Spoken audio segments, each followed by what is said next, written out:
Happy Friday, friends and family from around the world. This is Mike with Daily Events Worldwide, and we are on November 11th, 2022. Welcome to another surviving day on the planet.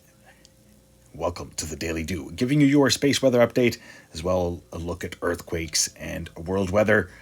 Checking out here the last 48 hours on our sun. This is the best imagery that I can produce here today for you, as SDO has their imagery all sped up. Sharing images of the M-class solar flares and as well C-class solar flares. And one more has erupted since, right in an Earth-facing direction.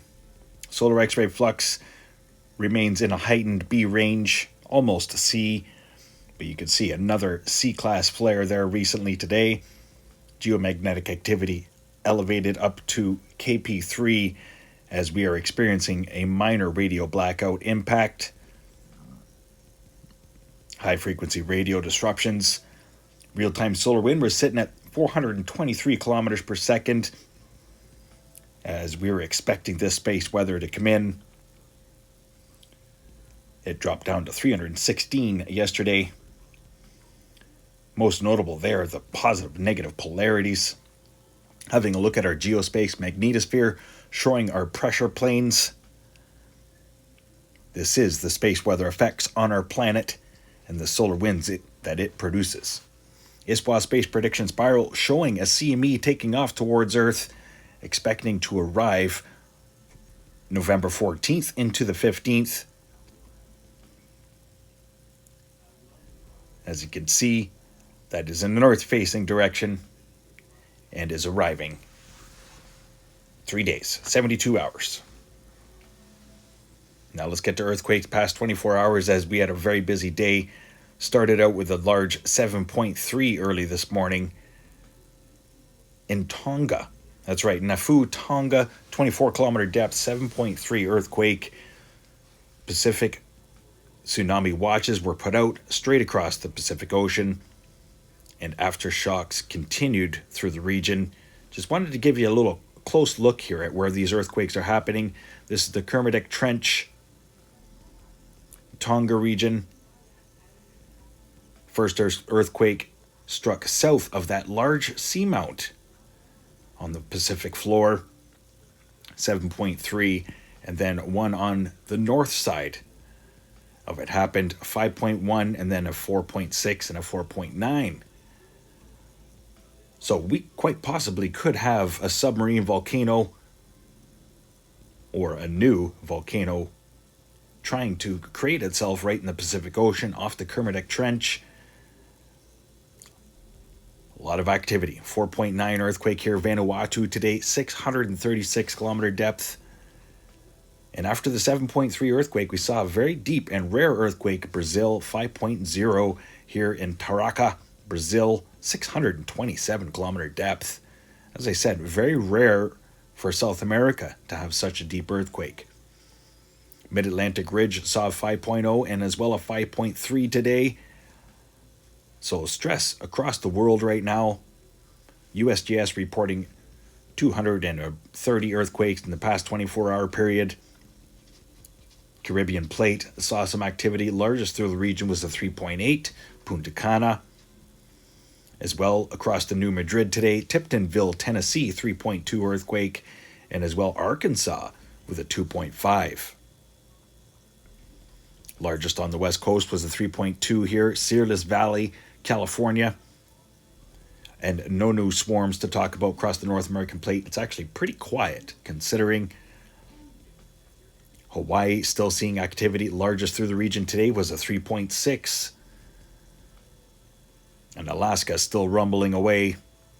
And Philippines plate, as expected, watching things ramp up here. Right in between Japan and Taiwan, 5.3 and 4.6, reverberating across the Indonesian plate. So heads up, stay safe, stay aware and prepared, stay tuned to daily events, keeping humanity aware and prepared to all of earthquake events, extreme weather events, and as well space weather. Looking here the last 7 days, as we've had an active Tonga. The last 4 days, we've seen some pretty sizable earthquakes.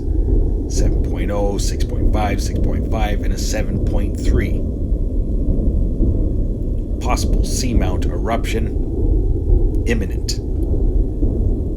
Possible large earthquake coming to the Philippines plate, Indonesia, imminent it seems. And as well the North American plate, expecting something large heading up into the Juan de Fuca. Now let's get to weather here, as we do have remnants of Tropical Storm Nicole leaving quite a bit of moisture across Ontario as it sweeps northeast towards the Atlantic provinces, bringing a lot of moisture and extreme winds and extreme weather. And snow on the backside of all of this.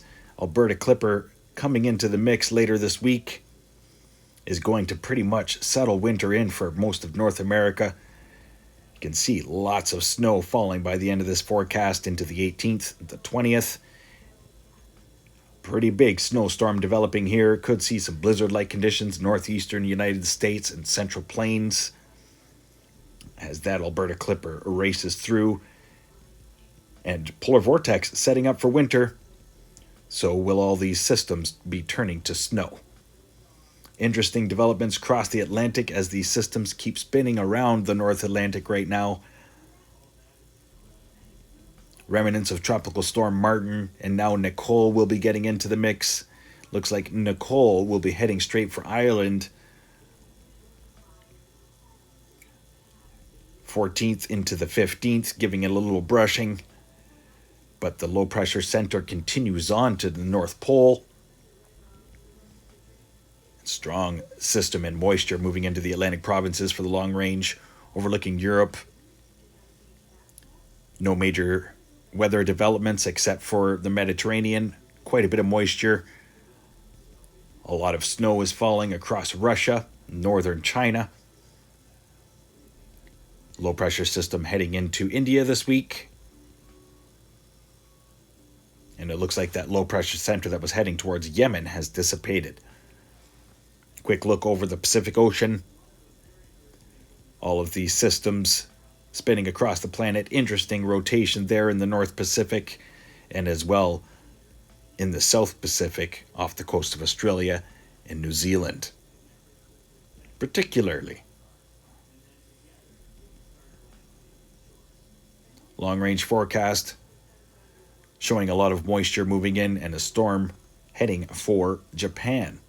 Possible typhoon by the time we get to that forecast. Going to leave you here looking at the temperatures that are moving in across North America. Very cold conditions and extreme cold moving in long range. November 20th, minus 31 degrees Celsius. Expected through parts of the Yukon, Northwest Territories, and into Canadian prairies. Much love, stay aware and prepared, stay young and have fun, and get your daily dew. Thanks for watching. Bye-bye now.